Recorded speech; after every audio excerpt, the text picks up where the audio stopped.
Bonjour à tous et bienvenue sur la chaîne SC Math. Aujourd'hui, première vidéo de l'année 2020, on va parler des fonctions du premier degré ainsi que des fonctions constantes. Alors, tout d'abord, les fonctions, vous en avez déjà rencontré durant votre scolarité, en deuxième secondaire, vous les rencontrez en troisième, quatrième, cinquième et sixième, bref, vous allez les rencontrer durant toute votre scolarité. Alors, petit rappel, qu'est-ce qu'une fonction? Une fonction, c'est une relation particulière qui, à chaque valeur de x, va associer au plus une valeur de y. Donc, qui à chaque valeur de x, à chaque abscisse, va associer au plus une image. Alors, on va avoir un lien entre deux éléments. Alors, qu'est-ce que ça signifie associer au plus une image? C'est-à-dire que si vous prenez une valeur de x, une valeur des abscisses, vous allez avoir pour ce point-là, pour cette abscisse-là, au maximum une image, c'est-à-dire soit vous n'avez pas d'image qui correspond, soit vous allez avoir une image qui va correspondre, une association à un point qui va exister, mais vous ne pouvez pas avoir, pour un x, deux valeurs de y possibles. Premier point, on va vous montrer des relations qui ne sont pas des fonctions. Pourquoi est-ce que ce n'est pas une fonction? Simplement parce que si vous prenez là une valeur de x, par exemple x vaut 1, vous allez regarder, on va avoir dans ce cas-ci deux points qui existent, deux points différents. Donc pour un même x, on va avoir deux points qui correspondent. Et ça, on ne peut pas dans le cadre de fonctions. Par contre, si pour une valeur des ordonnées y, vous avez deux points qui existent, ça, vous pouvez. Ça ne veut pas dire que ce n'est pas une fonction. Par contre, pour un seul x, avoir deux points qui correspondent, ça, on ne peut pas. Par contre, ici, on est dans le cas de fonction, parce que pour chaque valeur de x que vous allez pouvoir prendre, vous allez avoir soit un point, soit pas de point. Et donc, dans ce cas-ci, on est dans une relation, dans une fonction. Alors, une fonction, on peut la représenter de trois manières différentes. Soit par une formule, un tableau de nombres, ou simplement par un graphique comme vous avez déjà pu le rencontrer. On peut passer facilement d'un à l'autre. Une formule va nous aider, en donnant des valeurs particulières que l'on choisit pour les abscisses, on va pouvoir, grâce à la formule, trouver les valeurs qui correspondent en y. Ces valeurs-là, on peut les reporter dans un graphique, en reportant le point, par exemple, 2, 3, dans le graphique. Un graphique, c'est la représentation d'une partie de ma fonction ou de ma fonction en entière, cela dépend du cas. Et donc, chaque point fait partie de la fonction. Chaque point va pouvoir rentrer dans un tableau de nombres, va pouvoir vérifier l'équation de départ. Donc, à l'aide d'une équation, on peut trouver facilement le tableau de nombres et le graphique. À l'aide du graphique, on peut trouver la formule et le tableau de nombres. Et à l'aide du tableau de nombres, on peut très bien trouver la formule et le graphique. Les trois éléments sont liés. C'est les trois manières de représenter une fonction. Alors, deuxième point, comment faire pour représenter une fonction? La manière générale, c'est on vous donne une formule et vous devez représenter cette fonction-là dans un repère. Mais vous allez sélectionner une série de valeurs que vous allez donner aux abscisses, à x, et vous allez trouver, grâce à la formule qui correspond, la valeur de y. Petit exemple, si vous avez la fonction y égale 2x plus 1, on va donner une série de valeurs à x. Ici, je vais simplement prendre trois nombres pour ne pas être trop long. 0, 1, 2. On va, dans le premier cas, remplacer la valeur de x par 0, et on va trouver la valeur de y qui correspond. Le calcul va devenir, au lieu d'être y égale 2x plus 1, y, ça va me donner 2 fois 0 plus 1, 2 fois 0, 0, 0 plus 1, 1. Donc si x vaut 0, l'image qui correspond, c'est 1. Dans le cas contraire, on peut parler l'antécédent de 1, c'est 0. On peut aller dans un sens. Si on donne la valeur à x, on trouve l'image, c'est ce qu'on appelle l'image, y. Si on vous donne la valeur de y, on doit trouver ce qu'on appelle l'antécédent. Il y a différentes manières de les écrire. Je vous note quelques exemples que vous allez rencontrer, on en reparlera certainement dans une autre vidéo. Maintenant, on va s'attarder à un type de fonction particulier, à deux types même, qui sont les fonctions du premier degré et la fonction constante. Alors, ces fonctions-là ont un point commun. Le graphique de ces fonctions est toujours représenté par une droite. On a les fonctions, dans les fonctions du premier degré, on en distingue deux, les fonctions affines, les fonctions linéaires, et à côté, la fonction qui est constante. Le point commun, chaque graphique est représenté par une droite. Dans le cadre de fonctions affines, on aura une série de droites obliques qui ne vont pas passer par le point 0, 0. Linéaire, ce sont toutes les fonctions dont le graphique est une droite, qui va passer par l'origine de repère, mais qui n'est pas parallèle à un des axes. Les fonctions constantes, ce sont toutes les droites qui sont parallèles à l'axe des x. Alors, vous allez me dire, ouais, mais il y a un autre type de droite qui pourrait exister, ce sont les droites qui sont parallèles à l'axe des Y.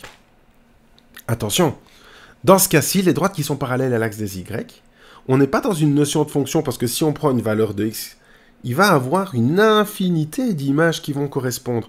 Et donc, nous ne sommes pas dans la définition de fonction dans ce cas-ci. Donc, je récapitule, 3 types de fonctions, les fonctions affines, linéaires ou constantes. Les fonctions affines, le graphique c'est une droite qui ne passe pas par 0, 0.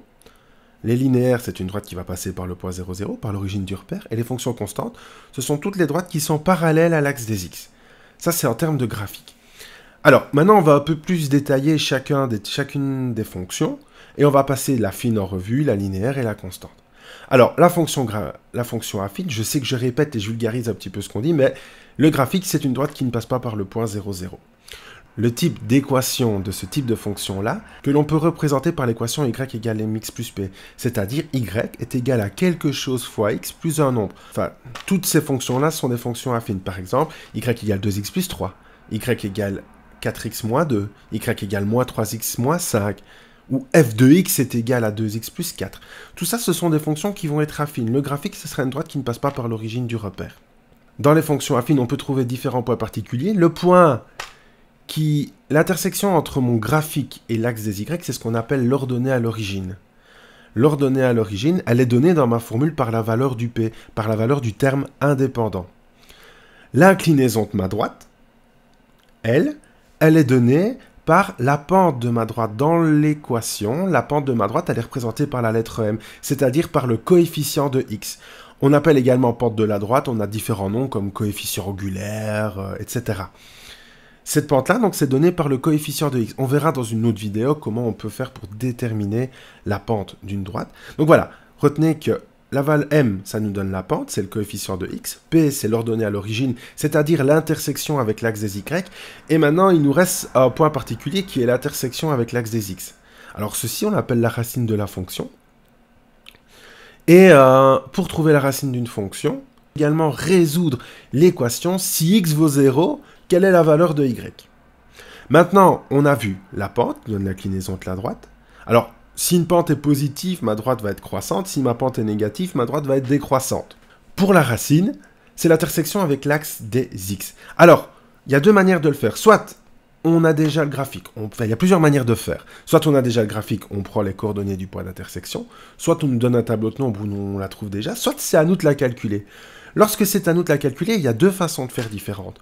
Soit on essaye de répondre à la question si y vaut 0, que vaut x, la valeur de la racine aura toujours une ordonnée qui est nulle. Donc répondre à la question si y vaut 0, que vaut x, résoudre cette équation-là, ça revient à trouver la racine. Et alors il y a un petit raccourci, une petite formule qui existe pour trouver la racine d'une fonction, dans ce cas-ci une fonction du premier degré.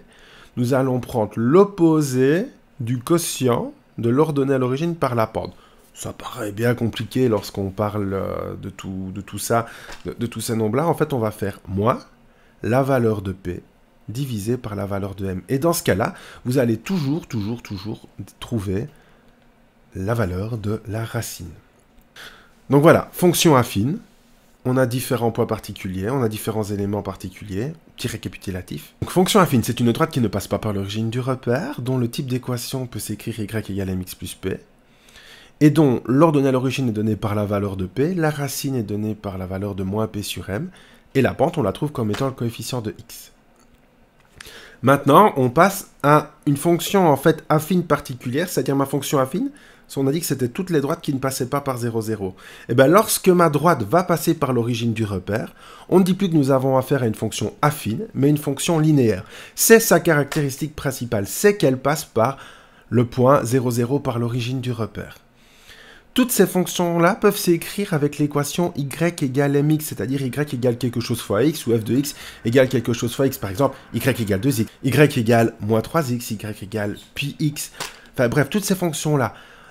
En fait, quelle est la différence vraiment entre l'équation d'une fonction affine et d'une fonction linéaire? Fonction affine, y égale mx plus p. Fonction linéaire, y égale mx. La différence entre les deux, c'est que la valeur de p vaut 0. Donc en fait, l'ordonnée à l'origine, c'est-à-dire l'intersection avec l'axe des y, se fait à l'origine du repère. Et donc une fonction affine a toujours comme ordonnée à l'origine 0 et comme racine 0. Ce sont les deux endroits où elle va rencontrer l'axe des x et des y. C'est au même endroit, c'est à l'origine du repère. Voilà pour nos fonctions affines. La différence, c'est au niveau de l'ordonnée à l'origine et de la racine. Le coefficient de x va toujours nous donner la pente, va toujours nous donner l'inclinaison d'une droite. Maintenant, nous allons passer aux fonctions constantes. Alors, les fonctions constantes, ce sont toutes les équations qui peuvent s'écrire sous la forme y égale p. Y égale nombre, y égale 3, y égale 4, y égale 5. Et tous ces graphiques-là vont se représenter par des droites qui sont parallèles à l'axe des x. En effet, dans ce cas-ci, par rapport aux autres, en fait, on n'a pas de x et de nombres multipliés. Donc, en fait, peu importe la valeur de x, y va toujours valoir la même valeur. On est dans le cadre ici d'une fonction constante. En fait, si on regarde, on n'a pas de x avec un coefficient, de variable x avec un coefficient. En fait, on pourrait l'avoir, en fait, c'est 0 fois x. Ça nous dit que le coefficient de x est obligatoirement 0, c'est-à-dire 0, on a dit que ça donnait la pente, l'inclinaison de la droite. Et ma fonction constante, qu'est-ce qui se passe? Il n'y a pas d'inclinaison, elle est toujours au même niveau. Et donc, c'est pour ça qu'on l'appelle constante. Donc, voilà un peu la différence qui peut exister entre les trois types de fonctions. Donc, affine. Donc, fonction affine. Une fonction dont le graphique est une droite qui ne passe pas par l'origine du repère. L'ordonnée à l'origine est donnée par la valeur de p. La pente, c'est le coefficient de x, c'est m, qui va nous donner l'inclinaison de la droite. Et la racine, ça va être donné par la formule moins p sur m. Fonction linéaire, graphique passe par le point 0, 0. La racine et l'ordonnée à l'origine ont lieu au même point, c'est-à-dire au point 0, 0. Fonction constante, fonction qui va être parallèle à l'axe des x. Et la valeur de y pour tous ces points-là va être donnée par la valeur de p, ici, par la valeur du nom propre y vaut 3. Tous les x auront une image en 3. Donc, on arrive ainsi à la fin de notre vidéo où on a parlé des fonctions du premier degré et de la fonction constante. Donc voilà, merci d'avoir regardé cette vidéo, j'espère qu'elle vous aura aidé. N'hésitez pas à lâcher un petit pouce bleu et à vous abonner si vous ne l'êtes pas encore.